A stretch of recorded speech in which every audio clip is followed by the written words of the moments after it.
Saya berjuang seringkali, ini berbicara di parlemen, saya seringkali berbicara di parlemen itu mengatasnamakan santri. Dan juga banyak dalam beberapa ini itu yang membentuk sampean banget. Sampai ada sampean pernah nguli bangunan, jual nasi. Iya. Itu beneran. Gimana ceritanya? Jadi kalau berbicara tentang Slamet Aryadi 2019 bukan siapa-siapa. Iya. Tidak ada yang mengira, bahkan dianggap hanya sebagai cari sensasi, hanya dianggap sebagai pelengkap dan sebagainya. Karena memang saya injury time masuknya itu. Saya seringkali meminta di saat raker untuk bagaimana kementerian ini memiliki suatu program yang pro terhadap santri.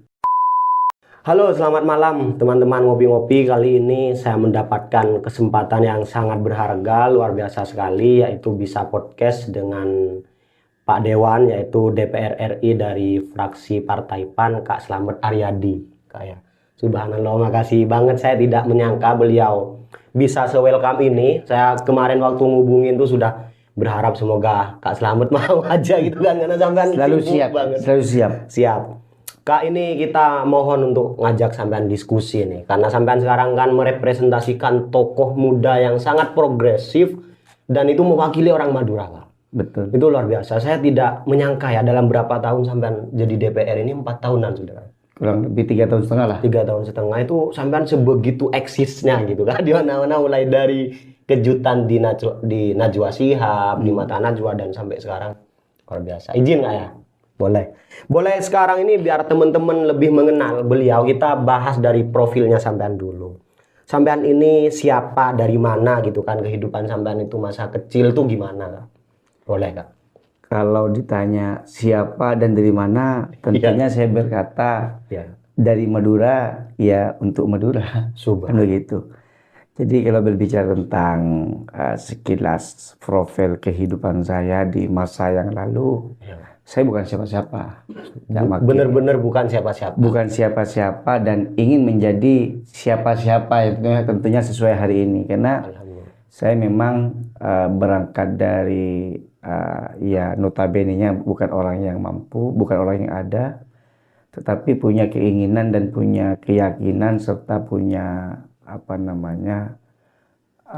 keinginan kerja keras lah untuk menjadi seseorang yang bisa bermanfaat.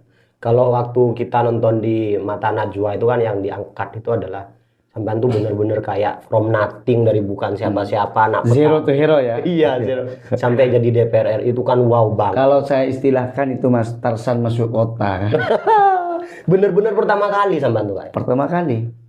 Jadi saya memang tidak ada background politik sebelumnya. Bahkan saya masuk di PAN itu adalah suatu pilihan terakhir. Iya, pilihan terakhir. Karena saya sekarang kan pada notabene saya sebagai seorang politisi muda, representasi anak muda, saya punya keinginan dulu itu ingin memberikan suatu stigma positif bagi anak muda Madura itu. Bahkan saya berpikir kita itu maju bukan karena warisan, bukan juga karena harta kekayaan kita, tapi itu adalah keulutan dan keyakinan yang ditanamkan dalam diri kita. Dari kecil sampean sudah menyadari. Kalau berbicara dari kecil, saya bukan siapa-siapa. Saya sebagai anak petani dan sebagai petani.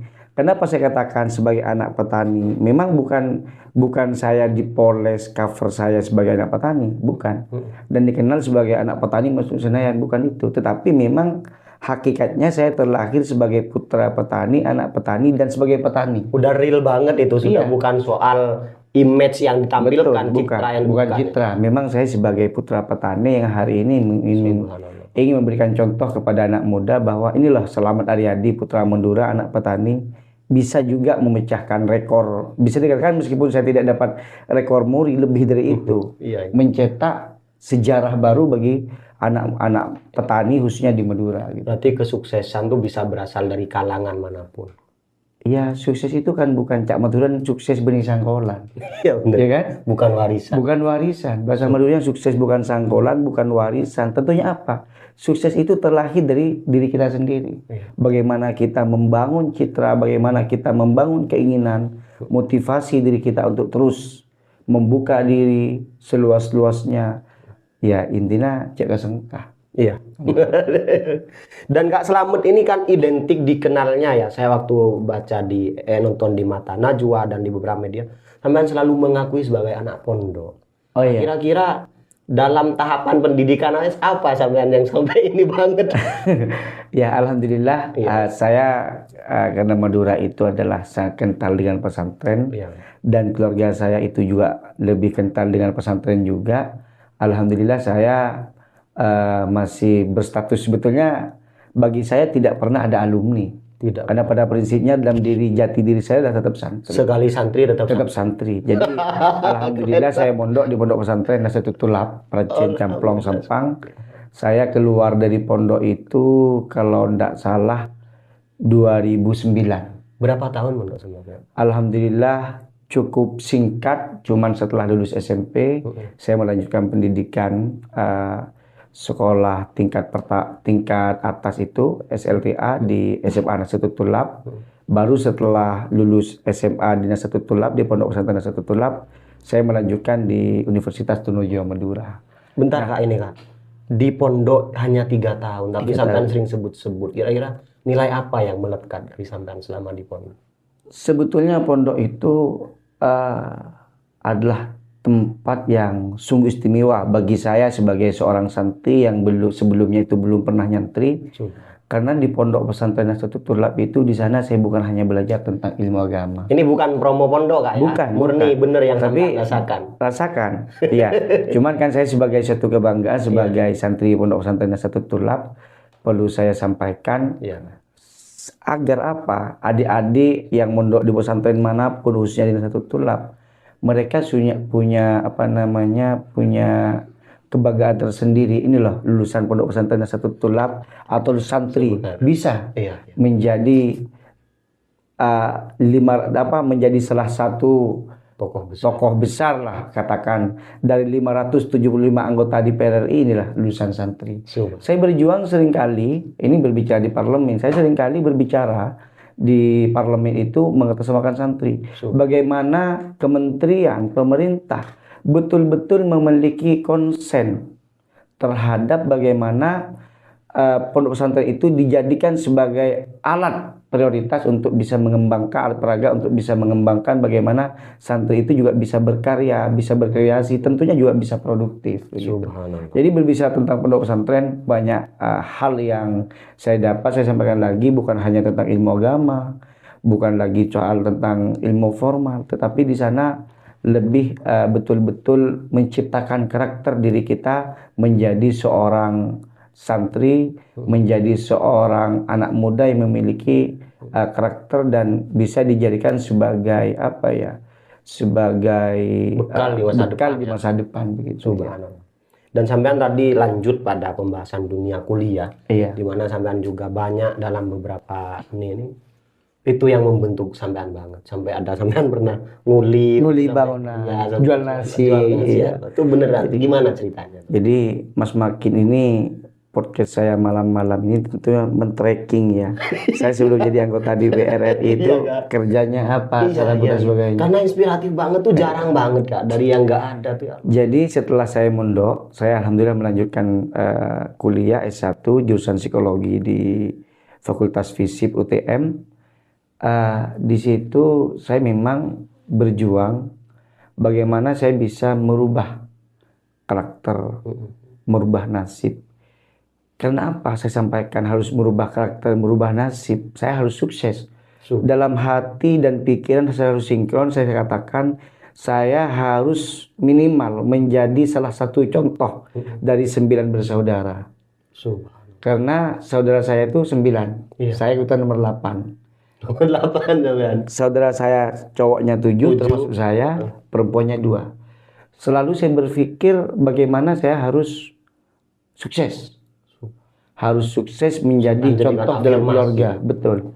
Jadi meskipun saya itu kuliahnya harus banting tulang, memang pada saat itu orang tua itu kan pensiunan.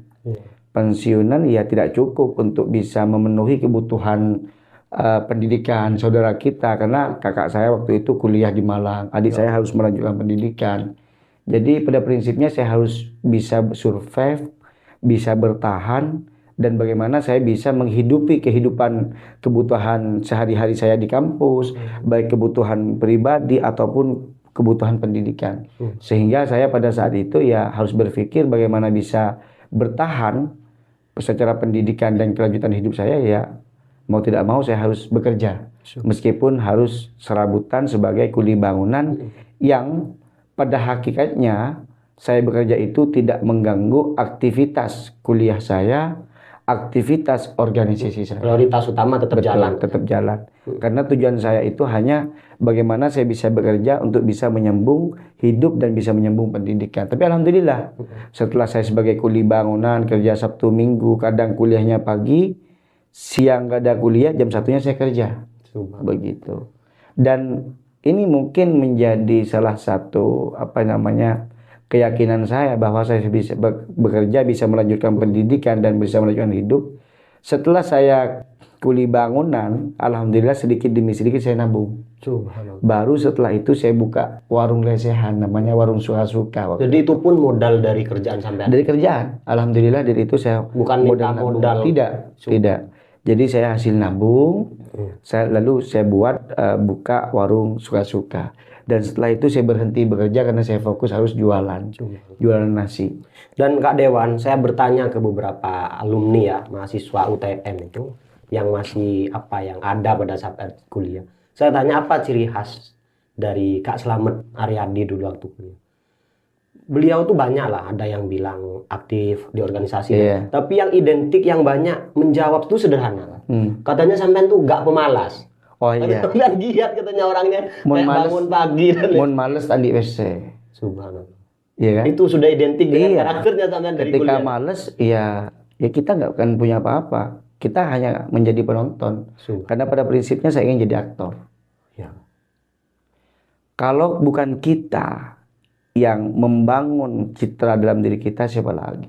Orang tua kita hanya sebagai bagian dari second line, bagian yang mensupport. Tetapi yang menjalankan adalah diri kita. Maka dari itu sejak kecil saya memang selalu pekerja keras lah. Di zaman SD saja. Ciri khas banget. Iya, meskipun saya lambat di zaman SD saya sekolah. Ya, karena jam 5 setelah ngaji saya harus bantu orang tua. Nyiram tembakau, bercocok tanam, naman kedelai, naman jagung. Masih zaman SD saya, memang dari kecil. Karena prinsipnya saya harus menjadi orang yang bisa dibanggakan oleh orang tua, setidaknya bermanfaat bagi keluarga. Apalagi di zaman kuliah saya sudah bisa berpikir mana yang baik, mana yang tidak, kan begitu. Tapi alhamdulillah Allah menjawab semua kerja keras saya. Hasil susah payahnya sudah terjawab secara maksimal. Tentunya hari ini haram bagi saya untuk mengeluh. Dan wajib harus bersyukur dengan rezeki Allah yang berikan, dengan pangkat yang Allah berikan, dengan semua kesehatan yang Allah berikan. Tentunya saya punya prinsip hari ini tetap menjadi khairun nas anfa'ahum linnas. Amin. Paling baiknya manusia adalah mereka yang bermanfaat, begitu. Dan itu yang akhirnya membuat sampean hanya dalam beberapa tahun menjabat nih benar-benar pengaruhnya itu ya direview oleh banyak orang, punya citra positif, itu luar biasa. Kalau boleh tahu hobi nih Kak, jarang ditanyakan, apa hobinya Kak Dewan ini, apa Kak Dewan? Kalau berbicara hobi ini apa ya? Mungkin dulu waktu kuliah masalah kebiasaan. Iya, kalau masalah kuliah ya hobinya ya organisasi. Organisasi itu kan bagian dari bagaimana saya bisa menimba ilmu, menimba pengalaman, bisa bergaul dengan teman-teman, bisa menambah wawasan, kan begitu. Tapi kalau berbicara hobi dalam olahraga, saya nggak ada hobi ya, main badminton biasa. Ketika nggak ada kesibukan. Karena kalau dulu bagi saya nggak ada hobi. Prinsipnya saya harus bekerja, menghasilkan duit. Nggak sempat sampean ini. Bukan soal nggak sempat, karena pada prinsipnya ya karena saya tidak punya talenta khusus dalam hobi dalam olahraga, nggak ada talenta khusus. Tapi hobi saya itu ya bantu orang tua. Bagaimana saya punya keinginan saya harus merubah nasib. Berarti sampean sudah menjadikan kerja keras itu sebagai hobi. Sebagai hobi, betul. Jadi memang agak unik ya. Iya, agak unik. Kalau yang lain hobinya ya mungkin dia belajar. Karena kalau belajar itu bukan hobi, suatu kewajiban bagi saya belajar. Baik belajar ilmu agama, baik belajar ilmu formal, kan begitu.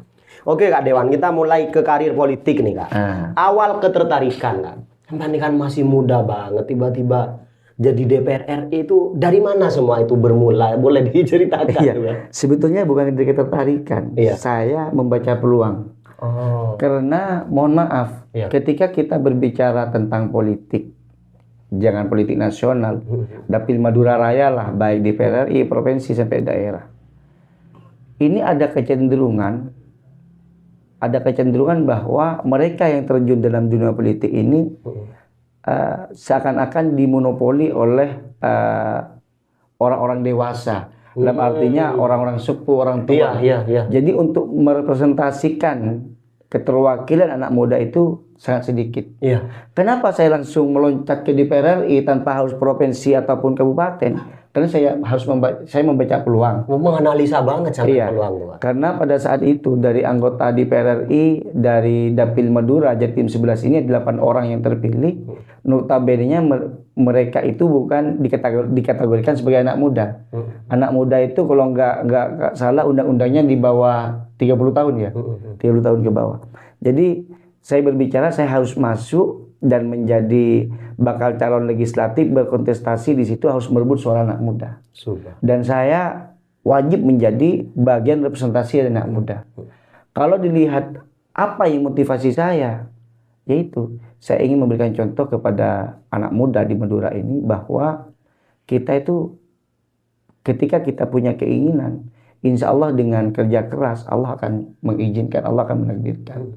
Jadi kalau berbicara tentang Slamet Aryadi 2019 bukan siapa-siapa. Iya. Tidak ada yang mengira, bahkan dianggap hanya sebagai cari sensasi, hanya dianggap sebagai pelengkap dan sebagainya. Karena memang saya injury time masuknya itu. Di CS saya masuk di partai. Nggak ada yang menakuti sampean, nggak ada. Oh banyak. Oh, dari Iya banyak. Bukan hanya menakuti. Kalau soal menakuti bagi saya bukan apa-apa. Yang menyentuh kepada karakter dan mental itu yang sangat sensitif. Sampai kena mental. Iya, kena mental. Tetapi bagi saya prinsipnya saya nggak ada kepentingan dengan mereka. Yang penting saya maju gitu aja. Saya tidak pernah berpikir kamu nggak jadi, kamu jangan maju, nggak akan dapat buang-buang duit dan sebagainya. Prinsipnya hari ini saya harus menjemput takdir. Takdir itu punya Allah. Makanya saya punya tagline, cek ini ateh. Cek ini ateh yang punya takdir itu adalah Allah. Nggak boleh minder. Nggak boleh minder. minder. Apapun Nggak ada alasan kita minder bagi anak muda. Yang penting kita tujuannya baik, tujuannya mulia, maju saja. Persoalan kita gagal itu adalah proses, kan begitu. Kalau kita gagal, berarti kita lebih baik mati. Kalau gitu. Karena apa? Karena gagal itu adalah bagian proses bagaimana kita sukses. Kan begitu. Keren-keren banget tuh Kak. Itu apa ya? Saya tidak tahu apakah Kak Slamet itu sudah biasa berdialog seperti itu, tapi jawaban yang sampean itu nggak natural, ngalir gitu Kak ya. Terus apa saja Kak yang setelah beberapa tahun ini ya, 3-4 tahun ini sampean menjadi DPR RI, baik dalam program ataupun kebijakan yang telah sampean lakukan nih, yang perlu orang-orang tahu apa saja 4 tahun ini. Jadi alhamdulillah selama saya jadi anggota DPR RI yang fraksi PAN mewakili anak muda Madura, kalau hal yang saya wujudkan secara nyata mungkin secara kasat mata belum ada. Karena kita sadari saya sebagai anggota DPR itu memiliki trifungsi. Itu yang perlu saya sampaikan. Yang pertama adalah budgeting, yang kedua adalah legislasi, yang ketiga adalah controlling. Nah, jadi kalau dianggap memiliki suatu kebijakan yang pro secara eksklusif itu tidak ada. Tetapi berpaku kepada 3 trifungsi ini banyak hal yang sudah saya lakukan di parlemen itu. Yang pertama di saat saya masuk di situ saya kebetulan di Komisi 4 yang bermitra dengan pertanian, kelautan dan perikanan, kehutanan dan lingkungan. Ini pas banget dengan Madura. Dan representatif gitu. Dan paslah dengan misi saya untuk bisa merubah peradaban ini. Jadi artinya apa? Salah satu contoh aja soal pertanian. Apa yang saya buat? Banyak terobosan-terobosan yang saya lakukan ketika rapat kerja dengan Menteri Pertanian, misalkan persoalan pupuk. pupuk subsidi yang sering bocor. Sudah seringkali saya sampaikan di kementerian untuk melakukan evaluasi. Iya. Marah banget tuh Kak. Di lain itu berbicara tentang pupuk, banyak hal yang kebijakan-kebijakan pertanian, misal tadi Mas Makin menanyakan, Kak Selamat ini kan santri. Iya. Seringkali saya sampaikan saat raker, saya sebagai santri, sebagai background, saya minta kepada kementerian, baik pertanian, di Kementerian Lingkungan Hidup atau Kementerian Perikanan, Kelautan dan Perikanan, saya seringkali meminta di saat raker untuk bagaimana kementerian ini memiliki suatu program yang pro terhadap santri. Bahkan saya minta bagaimana santri ini dijadikan pilot project untuk pengembangan sumber daya manusia di bidang santri. Bagaimana misalkan di bidang pertanian, bagaimana Kementerian Pertanian ini mampu menciptakan santri tani milenial yang produktif. Kok bisa Kak sampai narik itu ke santri itu? Kenapa kan? Iya, karena hari ini saya sebagai background santri, saya tidak ingin ada disparitas antara santri dengan pelajar lainnya. Tidak ada. Maka malah saya meminta santri itu harus diprioritaskan. Karena selain mereka belajar ilmu formal, ilmu agama mereka dapatkan. Satu kali mendayung, dua pulau terlampaui. Maka dari itu saya minta santri ini diprioritaskan dalam pengembangan sumber daya manusianya. Dalam hal bagaimana Kementerian Pertanian harus masuk, bagaimana bisa menciptakan santri tani milenial untuk bisa menjadi betul-betul santri yang produktif. Misal contoh hari ini, apa tujuannya? Kan kita sebagai santri tidak hanya dibekali tentang ilmu agama, tentang ilmu formal, tetapi bagaimana secara hard skill ataupun soft skillnya ketika dia keluar mampu mengimplementasikan betul-betul sebagai santri yang memiliki karakter, santri yang siap kerja, santri yang memiliki prestasi dan produktif. Soal SDM kompetitif. Betul. Misalkan di bidang lingkungan. Ini pesantren, mohon maaf. Ini pesantren ini dalam kesehariannya, ini kan banyak santri kan, tentunya di situ kan banyak sampah. Iya, pasti. Nah, bagaimana Kementerian Lingkungan Hidup dan Kehutanan ini mampu menciptakan sampah-sampah di pesantren itu menjadi sampah yang produktif. Artinya apa? Secara SDM mampu dikelola. Bagaimana ketika kementerian itu hadir di pondok pesantren, mampu mengeksploitasi sumber daya manusianya itu untuk bisa mengeksploitasi sampah-sampah yang ada di pesantren untuk menjadi sampah yang memiliki sisi ekonomis. Sampai segitunya, iya, memperhatikan background. Seperti sekarang soal Kementerian Kelautan dan Perikanan. Saya minta bagaimana pesantren ini jadikan produk untuk dijadikan lumbung. Bagaimana hasil perikanan ini juga diolah di pesantren, selain untuk diolah sebagai sumber protein untuk bisa meningkatkan sumber daya manusia santri-santri yang ada di pesantren. Cak maturena santri ya, minta makan tahu tempe. Kalau jangan tahu tempe terus. Iya, kalau Kementerian Kelautan dan Perikanan ini mampu mensuplai, mampu mensupport pesantren ini untuk bisa meningkatkan protein, sumber daya manusianya melalui perikanan, ini kan bisa santri-santri bisa lebih produktif, lebih kreatif lagi kan begitu. Yang terbaru bahwa Madura itu selain Madura dikenal dengan pulau, Madura ini dikenal dengan daun emas yang namanya tembakau. Ya benar Kak. Saya juga pelaku tembakau. Petani maksudnya. Petani. Seringkali kita dari tahun ke tahun berbicara tentang kebijakan tentang harga tembakau, tata niaga tembakau ini belum pernah menemukan titik temu. Ketika sudah musim panen, anjlok harganya. Iya, benar. Padahal kayak bertepatan. Ketika mereka proses untuk cocok tanam, beli pupuknya, cangkulnya, ngerapi, itu mahal, Pak. Iya. Jadi bagaimana saya punya keinginan pemerintah hadir untuk betul-betul mengatur tentang tata niaga pertembakauan. Tapi alhamdulillah per tahun 2022 sampai 2023 ini harga tembakau sudah mulai tinggi. Saya bukan hanya di parlemen bersuara, tetapi saya menggandeng pengusaha dan dengan juga menggandeng organisasi paguyuban petani tembakau, ada P4TM istilahnya yang diketuai oleh Haji Her. Saya gandeng mereka. Sampai bentuk tuh. Iya, bukan mereka yang membentuk, tapi saya diundang. Setelah itu saya hadir di tengah-tengah dan saya bawa menghadap Menteri Perdagangan, saya bawa ke Jarum, saya bawa ke Sukun. Karena prinsipnya bagaimana perekonomian di Madura ini bisa maju dengan 4 sistem. Apa? Dengan sistem quadruple helix. Jadi hadirnya pemerintah yang pertama harus betul-betul hadir. Iya. Ini 4 komponen yang tidak bisa kita lepaskan. Yang pertama adalah pemerintah. Ya. Ya, baik eksekutif ataupun legislatif, itu pemerintah. Yang kedua adalah lembaga pendidikan. Baik itu universitas ataupun pondok pesantren ataupun itu lembaga formal, itu harus hadir. Yang ketiga adalah lembaga swasta. Seperti perdagangan jarum, sukun, perusahaan swasta. Yang keempat adalah organisasi kemasyarakatan ataupun petani tersendiri. Ketika 4 komponen quadruple helix ini dari 4 lembaga unsur pemerintah, unsur swasta, unsur pendidikan ini hadir, insya Allah bukan hanya Madura, Indonesia akan maju.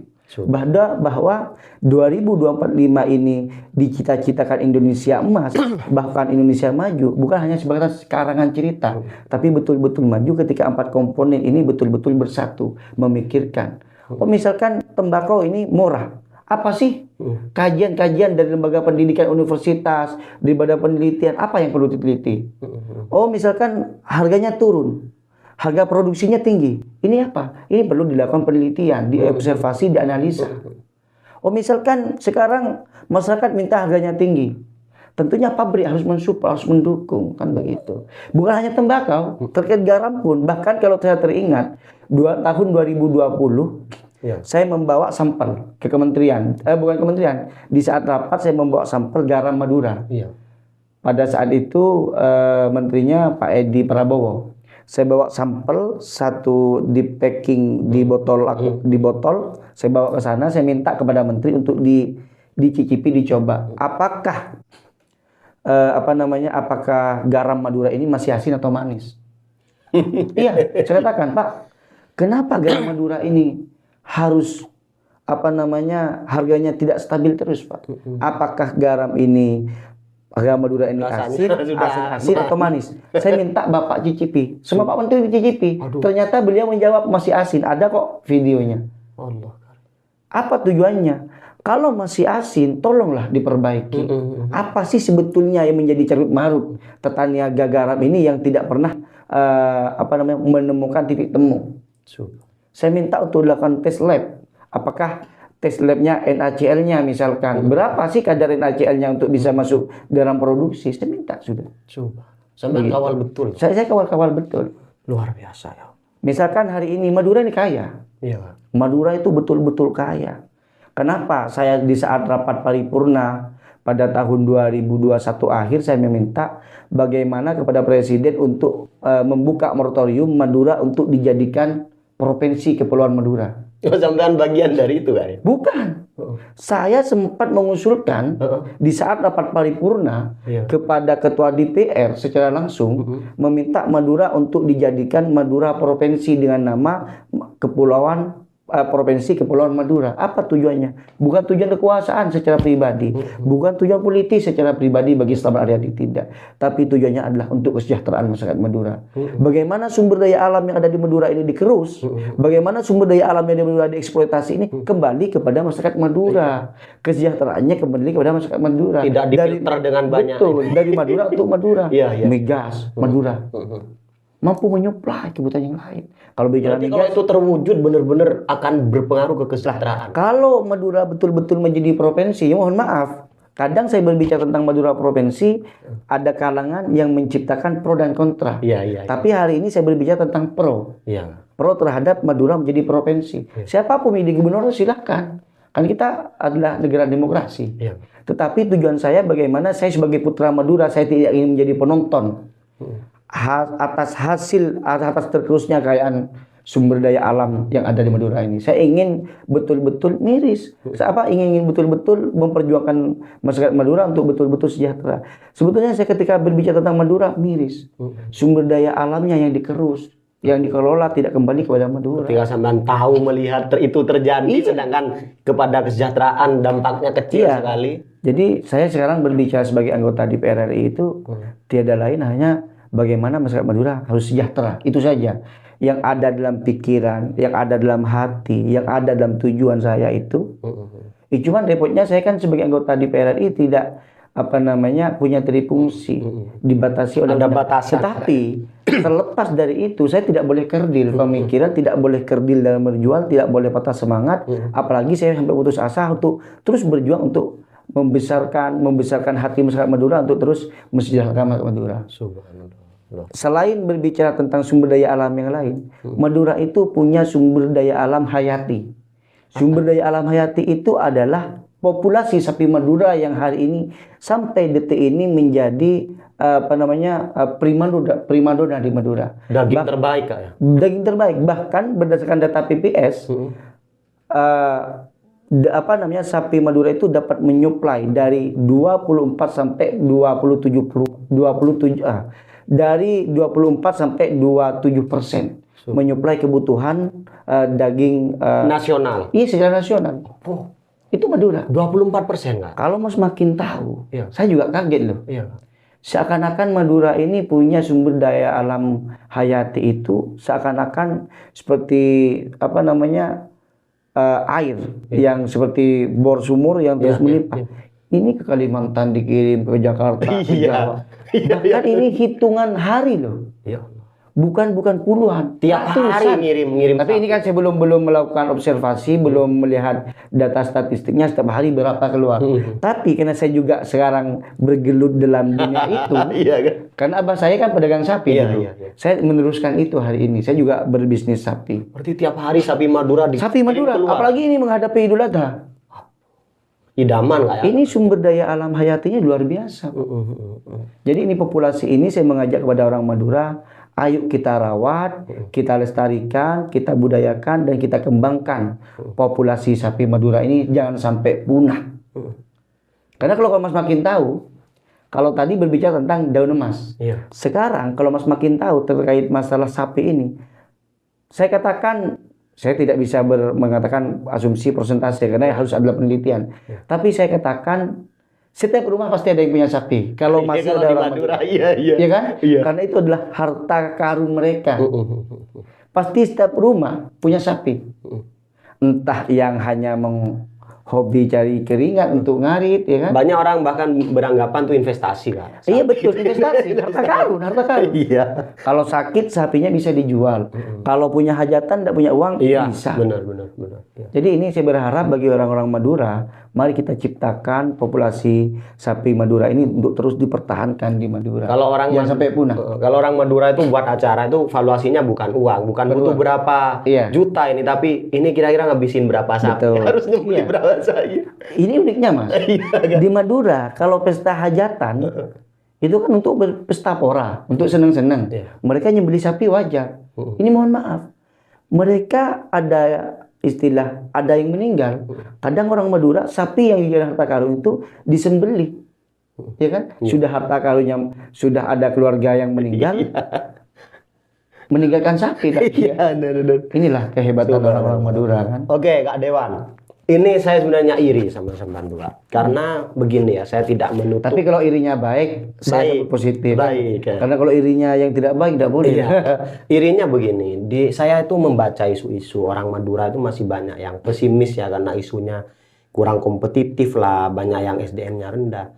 Bisa melihat sampean itu bangga banget, bahkan berkuar-kuar kayak ini loh saya Madura, saya Madura. Saya bangga.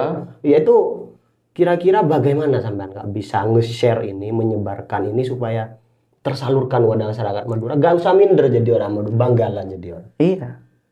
Kalau saya saat rapat Mas, saat rapat di parlemen itu, dalam closing statement saya pasti menggunakan kalimat bahasa Madura, yaitu mator sekelangkong. Setiap ini sudah jadi identitas. Identitas. Kenapa? Saya harus membumikan bahasa Madura itu bukan hanya di tanah air. Tapi ketika sampai saya ke luar negeri pun, di mancanegara, seringkali saya juga menyebut dalam kalimat penutup itu adalah kalimat mator sekelangkong.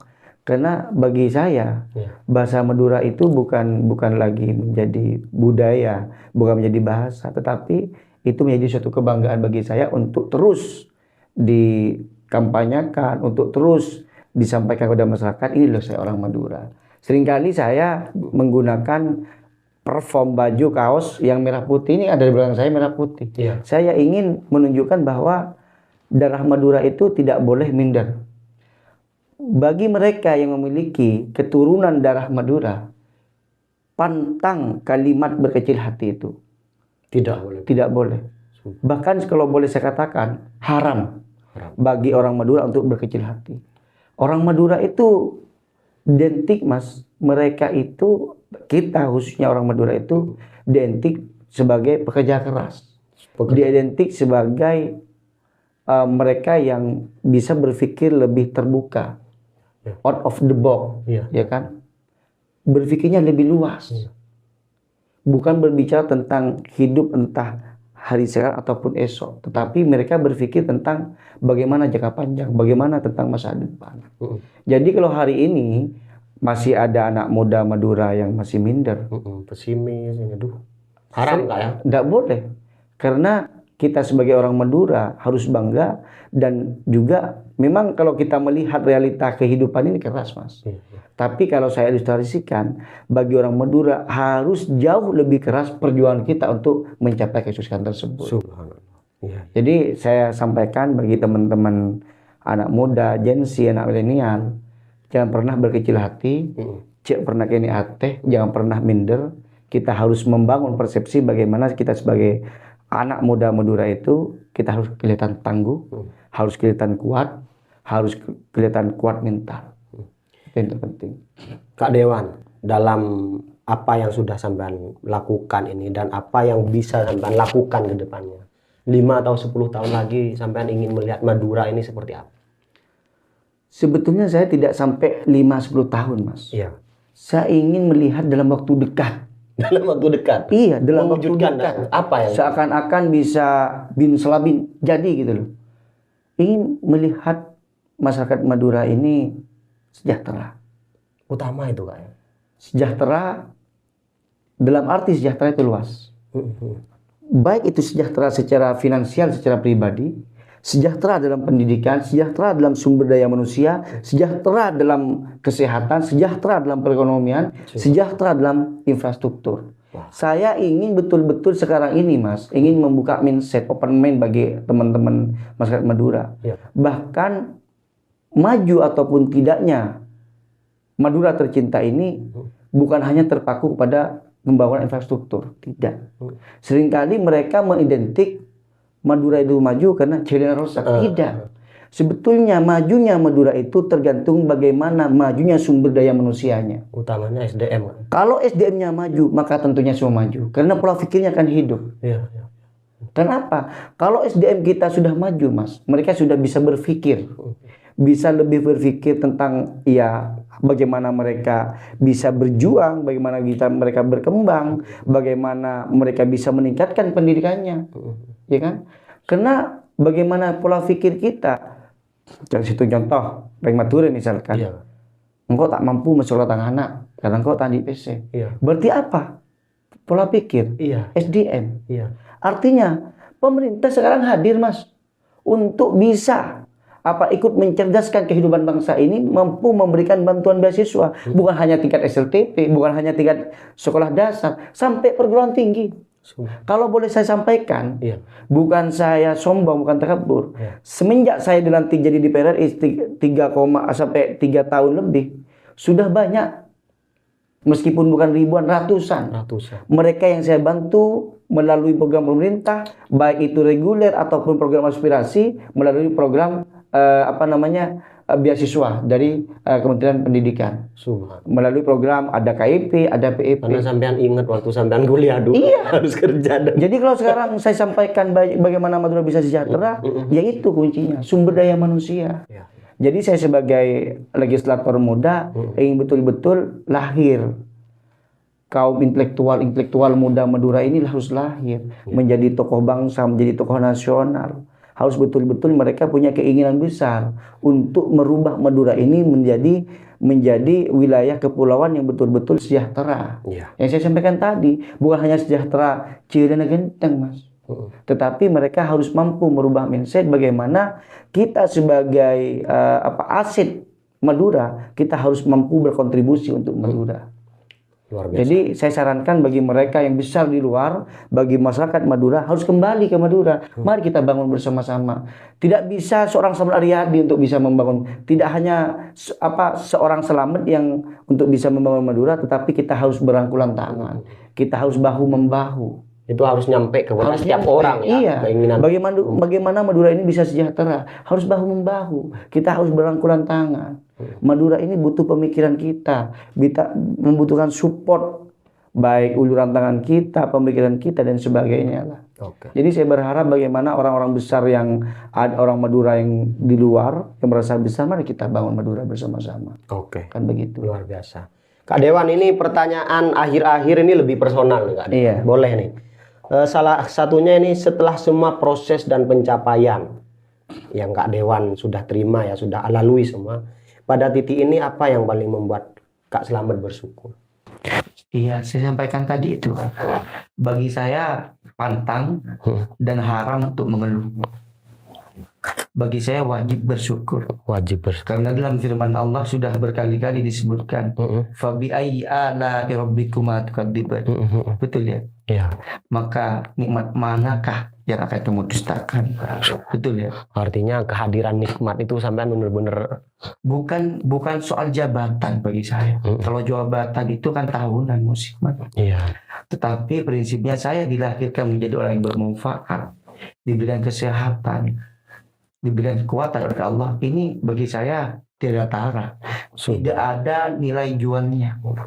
Jadi bagi saya, bagi seorang Slamet yang sudah diberikan nikmat, diberikan rezeki, kesehatan terutama, pantang bagi kita untuk mengeluh, pantang bagi kita untuk berkecil hati. Pada prinsipnya wajib bagi kita harus selalu bersyukur. Siap. Apalagi ditambah saya sekarang Allah takdirkan sebagai anggota DPR. Subhanallah. Disitulah bagaimana saya bisa berpacu, bagaimana saya bisa untuk jauh lebih menjadi pribadi sosok yang lebih bermanfaat untuk masyarakat, untuk bangsa. Sudah tambah bersyukur banget sampean. Wajib bagi kita.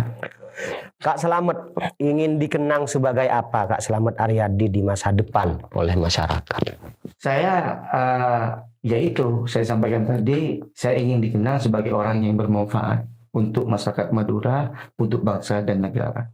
Tidak Nggak muluk-muluk lah ya. Iya, saya tidak muluk-muluk. Tidak ada lain selain kata bermanfaat. Iya. Baik bermanfaat bagi lingkungan, bermanfaat bagi masyarakat, baik bermanfaat untuk bisa meningkatkan kesejahteraan masyarakat, bermanfaat untuk bisa membantu meningkatkan akses kesehatan di Madura, mampu meningkatkan akses perekonomian di Madura. Pada prinsipnya adalah campur tangan untuk menjadi pribadi yang bermanfaat.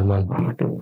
Jadi kalau saya simpel, Mas Markin, saya kadang memang ketika di Madura tidak pernah mengedepankan tentang power ataupun kekuasaan jabatan saya, tidak. Saya lebih condong dan fokus bagaimana saya dikenal sebagai seorang Slamet yang terlahir sebagai putra Madura yang siap berjuang untuk masyarakat Madura. Jadi semenjak saya lahir sebetulnya ataupun saya terlahir dalam dunia politik, saya hibahkan jiwa raga saya untuk bangsa dan negara, bagaimana saya bisa bermanfaat begitu. Terkhususnya masyarakat Madura. Makanya saya minta doanya kepada masyarakat Madura, masyarakat Indonesia, bagaimana Slamet Aryadi betul-betul bisa bermanfaat. Amin. Dalam berbagai sektor. Ya. Terakhir banget Kak, terakhir banget. Orang-orang paling berjasa dalam kehidupan Kak Dewan yang telah berkontribusi hingga membawa Kak Dewan di titik ini, yang menurut Kak Dewan saya sangat ingin berterima kasih kepada orang-orang ini. Boleh di-spill nggak Kak? Oke, jadi kalau berbicara siapa yang sangat berkontribusi dalam kehidupan saya, yang pertama adalah orang tua. Orang tua. Banget itu Kak ya, orang tua itu Kak ya. Kita kan dilahirkan dari rahim ibu, gitu.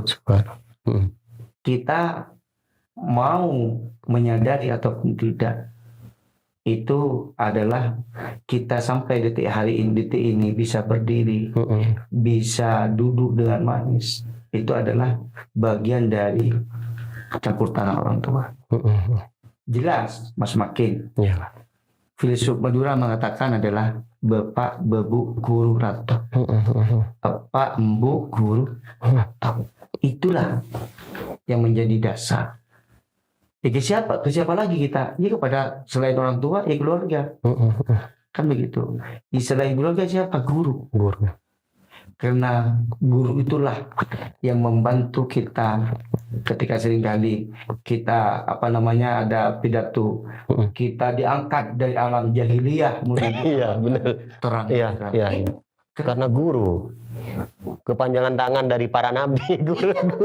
Warasatul anbiya. Ya, warasatul anbiya. Ya guru. Jadi ya kita harus bersyukur kita berikan guru-guru terbaik. Begitu. Jadi kalau guru itu tidak pernah, saya sampaikan tadi, tidak pernah ada yang namanya mantan santri, tidak ada. Sejatinya ketika santri ya tetap santri. Sekali santri tetap santri. Iya. Luar biasa. Itulah. Jadi saya berharap teman-teman kita sekitar montuk. Berarti aktivis pondok saya untuk jadi mondok. Ya enggak, karena Madura ini secara mayoritas kita adalah kaum santri kan begitu. Iya. Seringkali Mas Maki saya ini kan, mohon maaf Mas Maki mungkin Surabaya dan celana. Saya biasa pakai sarung kan. Keseharian sampean pakai sarung. Subhanallah. Iya. Saya harus mengkampanyekan gerakan kaum sarungan. Tidak ada semangat santri. Biar tidak ada diskriminasi antara kaum celana dan kaum sarung. Tujuannya sama. Iya. Kita sama-sama memiliki visi ataupun misi yang mulia. Subhanallah. Oke, Kak Slamet, terima kasih banyak atas waktunya, atas obrolannya sangat menarik. Semoga teman-teman yang menonton ini bisa mengambil inspirasi, nilai-nilai yang bisa akhirnya menjadikan Madura ya atau person semuanya itu jadi lebih baik lagi dari sampai. Mudah-mudahan apa yang saya sampaikan ada manfaat, ada hikmahnya. Bukan berarti kita hanya sekedar ngopi-ngopi, ngomong kosong, tapi mudah-mudahan apa yang kita bicarakan dalam podcast ngopi-ngopi ini betul-betul ada faedah, ada manfaatnya, tentunya bermanfaat untuk kita semua. Sekali lagi kata manfaat tuh Kak ya. Iya. Oke, terima kasih sekali lagi Kak Dewan atas waktunya.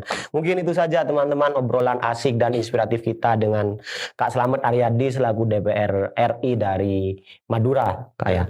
Mungkin itu saja, terima kasih.